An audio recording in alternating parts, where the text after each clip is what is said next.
राजस्थान के एक शहर में जाने का मौका मिला, पंजाब से जुड़ा हुआ शहर था। अब वहां हमने देखा, जिस घर में जाकर ठहरे बहुत सारी गाड़ियां थी, लेकिन वो सज्जन खुद बीमार रहते थे। उनसे कहा कि थोड़ा टहलने के लिए जाएं। बोले साहब यहाँ थोड़ा टहलने के लिए जगह नहीं, गली से होकर जाना पड़ता है, घर पुराना गली में है, और अगर यहाँ से बाहर निकलते भी हैं तो अपनी गाड़ी में बैठ के जाना पड़ता है, और अगर हम दुकान पर भी जाएंगे तो भी कोशिश यही होती है, पास में ही दुकान है तो गाड़ी में बैठ के जाते हैं। तो मैंने कहा चलना आपके लिए, जब डॉक्टर ने भी बताया है कि चलना चाहिए। बोले यहाँ के लोग एकदम देखते ही कहने लग जाते हैं पैदल चल रहा है, लगता है इसके दिन ऐसे ही आ गए, आजकल कुछ दिन खराब हैं। बोले डॉक्टर ने तो कहा था साइकिल भी चलाया करो। बोले अगर साइकिल पर आ गए तो लोग बहुत मजाक उड़ाएंगे कि बाहर से ठीक ठाक लग रहा है, लगता है साइकिल वाला ही हो गया।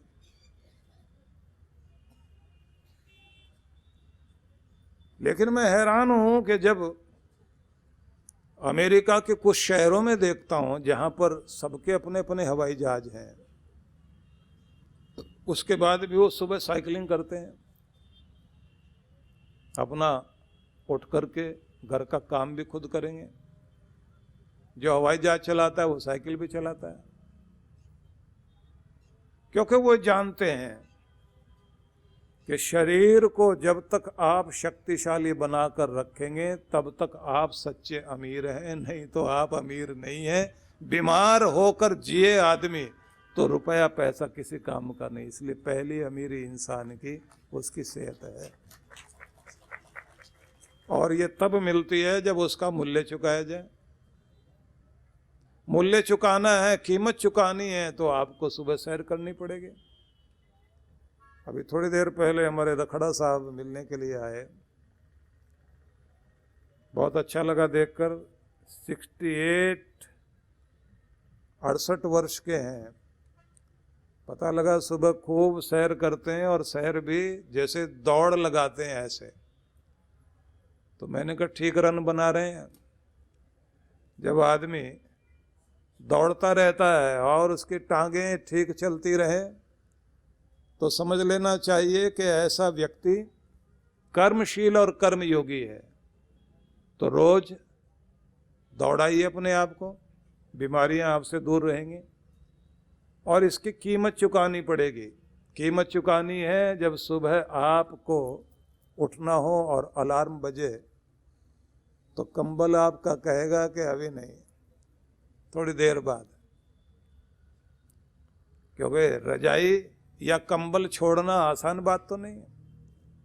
और जब आप उस कीमत को चुकाते हैं कि इस आराम की जरूरत नहीं, अगर जिंदगी को सच में आराम देना चाहते हो तो दौड़ लगा करके आओ, सैर करके आओ, तो उठ के जाएगा।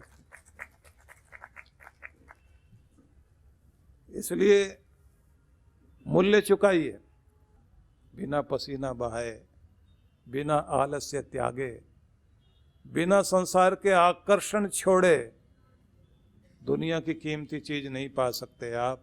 और याद रखिए, दुनिया में सबसे ज्यादा कीमती अगर कुछ हो सकता है, या तो भगवान या फिर आप भी अपने लिए खुद के बहुत कीमती हो, या फिर दुनिया का मालिक कीमती है, बाकी सारी चीजें कुछ भी कीमती नहीं है। इसलिए या तो अपने आप को महत्व दीजिए और अपने भगवान को महत्व दीजिए। आपके शरीर से बढ़कर दुनिया में कुछ भी कीमती नहीं।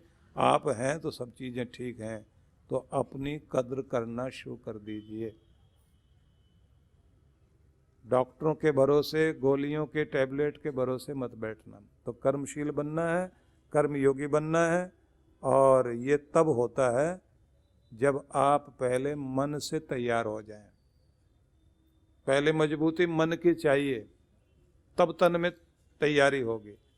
और ये बात याद रखिए, कितने भी बड़े आदमी हो जाएं आप, अगर बीमार रहते हैं वो बड़प्पन किसी काम का नहीं होता।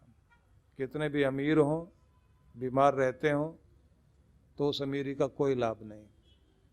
सबसे पहली अमीरी आरोग्यता है, निरोग रहना, स्वस्थ रहना, उसके लिए मूल्य चुकाना शुरू करें। और दूसरी बात, कोई भी चीज़ आप पाना चाहते हैं तो एक ही भावना रहती है, अपनी खुशी के लिए मैं ये चीज़ पाना चाहता हूँ, चाहे धन हो, चाहे मकान हो, ज़मीन जायदाद हो, रुपया पैसा, गाड़ी, कोई भी चीज़। हर चीज़ के पीछे एक ही भावना होती है कि मुझे मेरी ज़िंदगी की खुशी मिले। और चीज़ें मिल जाएं और खुशी ना मिले तो आप क्या कहते हैं? मकान तो है, मकान की खुशी नहीं है। गाड़ी है, गाड़ी की खुशी नहीं है। घर परिवार बहुत बड़ा है, रिश्ते नाते बहुत सारे हैं, लेकिन प्यार नहीं और खुशी नहीं है। तो आपको क्या लगता है? हर चीज़ बोझ हो गई।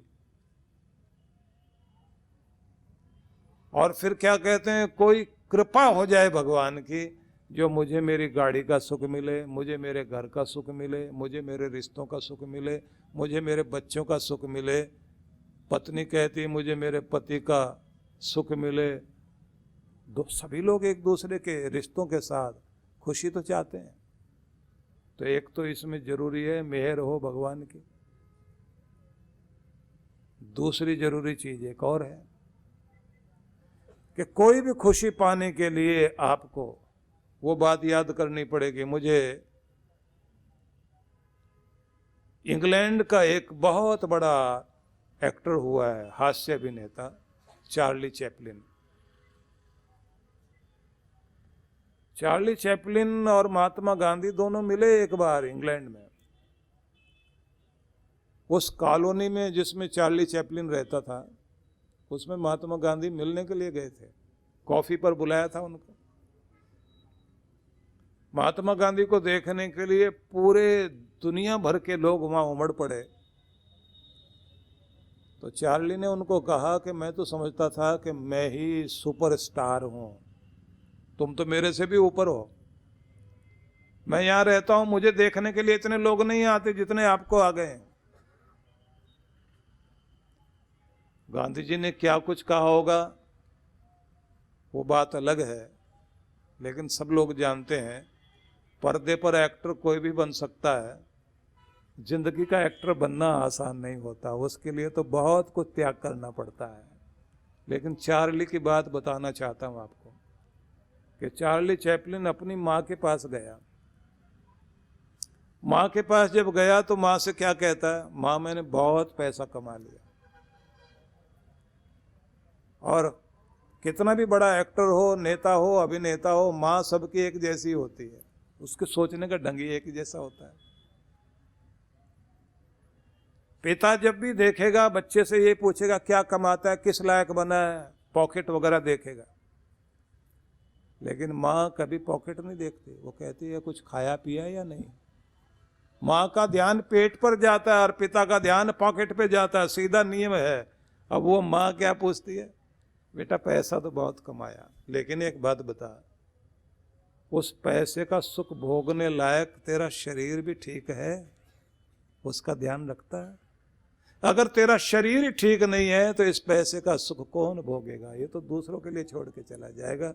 इसलिए मेरे बच्चे, और कुछ कर या ना कर, अपने पैसे कमाने से ज्यादा अपनी सेहत पर ध्यान रखना, क्योंकि तेरी सेहत ठीक रहेगी तो तेरे पास दुनिया की सबसे बड़ी अमीरी आ जाएगी। ये मैं तुझे कहना चाहती हूँ। बस वही बात हमें भी याद रखनी है। हर किसी को खुद समझाना है, और कोई नहीं समझाने आएगा।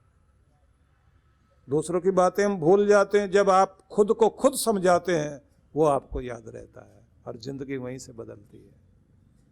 इसलिए आपको कहना चाहता हूँ, कर्म योगी बने या ज्ञान योगी बने या भक्त योगी बने, योगी बनना चाहिए। अब यहीं से शुरू करना चाहता हूँ। कृष्ण भगवान ने दूसरे अध्याय में 48वें श्लोक में एक संदेश दिया। योगस्थ कुरु कर्माणि संगम त्यक्त्वा धनंजय। हे धनंजय अर्जुन, योगस्थ होकर कर्म करने वाले बनो।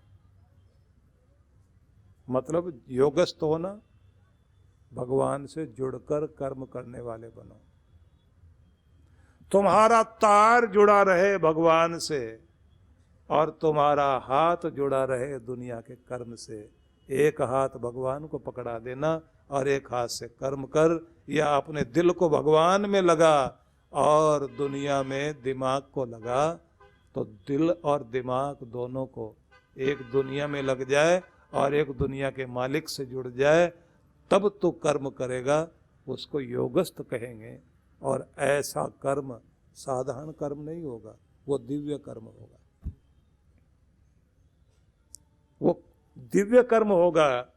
ये डिवाइन एक्शन जो तुम्हारा है, ये तुम्हें तारने वाला बनेगा। और अगर तुम्हारा दिल भगवान से नहीं जुड़ा हुआ है और दिल में है शैतानियत, और फिर जो तुम कर्म करते हो दिमाग से, वह शैतानियत के कर्म होंगे जो तुम्हारी जिंदगी में दुख लाएंगे और तुम्हें नरक की तरफ लेकर जाएंगे।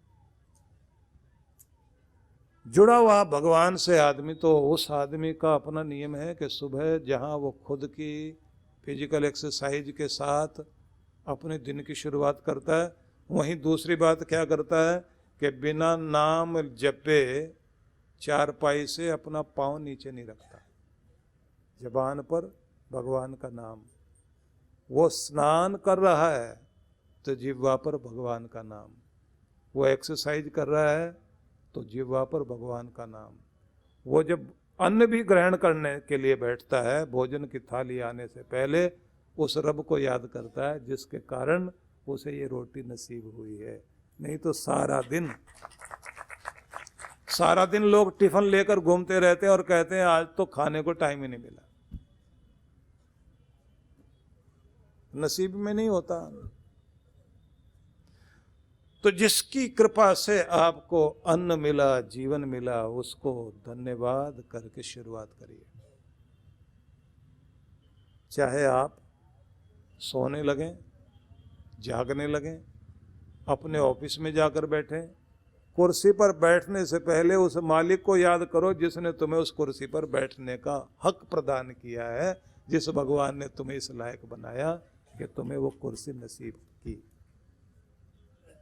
और जब अपने घर में जाते हो ना, घर में एंटर होते हुए परमात्मा का नाम ले लिया करो, धन्यवाद दे दिया करो जिसने वो एक छोटी सी दुनिया में बसने के लिए आपको आशीष दिया है। उस घर में प्रवेश करते हुए और अपने बच्चों को देखते हो ना, उस मालिक की मेहर को याद करो और अपने बच्चों को आशीष दो मन मन में। भले ही बाहर से मत बोलो, लेकिन अंदर से लगना चाहिए कि आपके रोम रोम से पवित्र किरणें बाहर निकल रही हैं। जो इस तरह से जुड़ा हुआ है उसका कर्म जो है दिव्य कर्म है। ऐसा कर्म व्यक्ति को तारने वाला बनता है। इसलिए भगवान संदेश दे रहे हैं, योगस्थ कुरु कर्माणि संगम त्यक्त्वा धनंजय। योगस्थ होकर कर्म करने वाले बनो, भगवान से जुड़े रहो, तार जुड़ा रहे वहां, ध्यान जुड़ा रहे वहां। कबीर ने जैसे कहा ना, भक्त कबीर की वाणी में जो आता है ना, उन्होंने कितना सुंदर कहा कि भक्ति की सुधि यूं करो जैसे नाद कुरंग, कहे कबीर बिसरत नहीं प्राण तजे ते ही संग। भक्ति की सुधि यूं करो जैसे गागर पनिहार, हालत डोलत सुरती में कहत कबीर विचार। भक्ति की सुधि यूं करो जैसे दाम कंगाल, कहे कबीर बिसरत नहीं पल पल लेत संभाल। बड़े सुंदर उदाहरण दिए। कंगाल के पॉकेट में पैसे मेहनत करके कमा कर लाया, कुछ सिक्के ही सही, कुछ नोट ही सही पॉकेट में है। अब वो भीड़ से जा रहा है,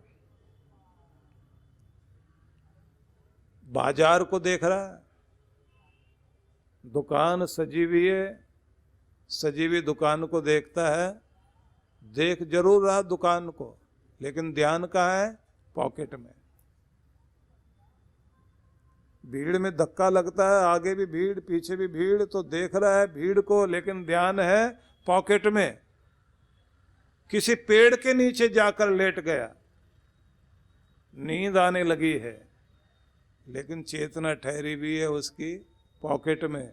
तो कहते हैं कीमती है उसके लिए उसका पैसा, कि जैसे उसका ध्यान वहाँ लगा हुआ है अपनी पॉकेट में, ऐसे दिल में बसे हुए परमात्मा में जिसका ध्यान लगा हुआ है, वो दुनिया देखता हुआ भी ध्यान अंदर रखता है, वो चलते हुए भी ध्यान अंदर रखता है, वो सोते हुए भी ध्यान अंदर रखता है, कि ऐसे जो अपने भगवान में ध्यान रखे, बस उसको भक्ति आ गई और वो भक्ति में सफल होगा। भक्त कबीर ने बड़े सुंदर शब्दों में उदाहरण दे देकर समझाया। भक्ति की सुधि यूं करो जैसे नाद कुरंग, कुरंग मतलब हिरन, नाद में इतना खो गया कि तीर लग गया, लेकिन तड़पते हुए भी ध्यान वहीं जा रहा है जो वो बांसुरी की आवाज आ रही है। प्राण छूट गए, ध्यान वहां से नहीं हटा। कि दर्द में रहो या चोट में रहो, मालिक से संबंध जरूर जोड़े रखना, उसकी मधुरतान तुम्हें सुनाई देती रहे। ऐसे करते करते अगर प्राण भी छूट गए तो वो प्राण छूटना भी मुक्ति देगा, तुम्हें भगवान की गोद में बसा देगा।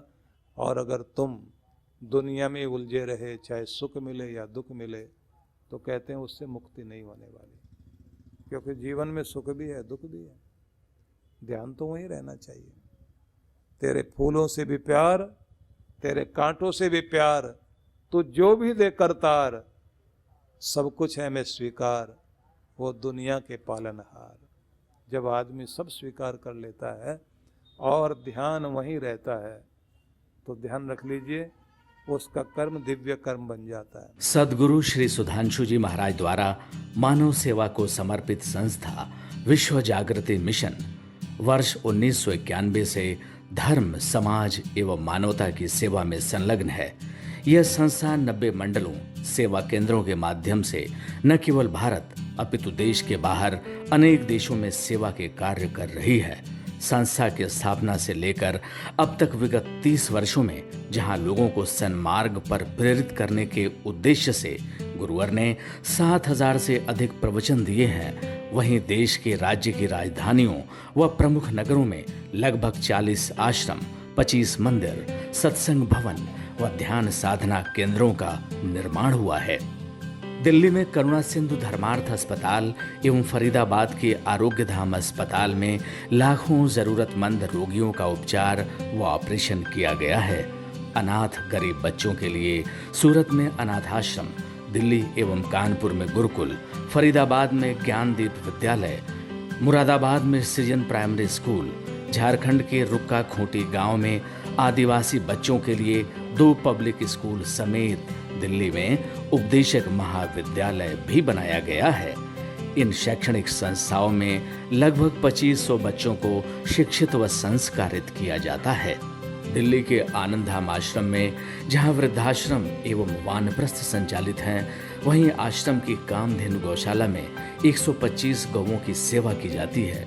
कामधेनु गौशाला की तरह ही देश के प्रमुख नगरों में 7 अन्य गौशालाएं भी संचालित हैं। साथ ही पूजा पाठ, यज्ञ अनुष्ठान से लोगों में धार्मिक भावना जागृत की जाती है।